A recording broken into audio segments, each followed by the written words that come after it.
ইতমাম, আচ্ছা কজা, এর মধ্যে পার্থক্য কি? মাশাআল্লাহ, ইতমাম এইটা আপনারা পাবেন আতিম্মু ফাকজু, দুইটা আছে।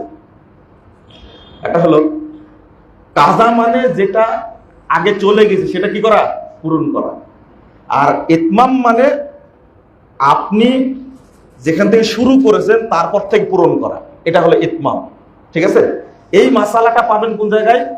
এটা হলো মাগরিবের সালাতে। এই ফাকজু যেটা, এটা হলো জয়ীফ, আর আতিম্মু যেটা, এটা হলো সহিহ ইবারত। কিন্তু বুঝলেন না, সংক্ষেপে এটা বলার কোনো বুদ্ধি নাই। একজন ব্যক্তি প্রথম রাকাত, শেষ রাকাত পেয়েছে মাগরিবের, কোন রাকাত? শেষ রাকাত পেয়েছে।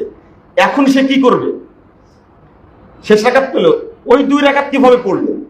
টানা 2 রাকাত পড়বে না আগে 1 রাকাত পড়ে বৈঠক করবে?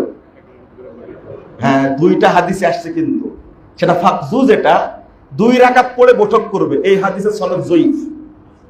আর 1 রাকাত পড়ে নিজের মতো পড়বে।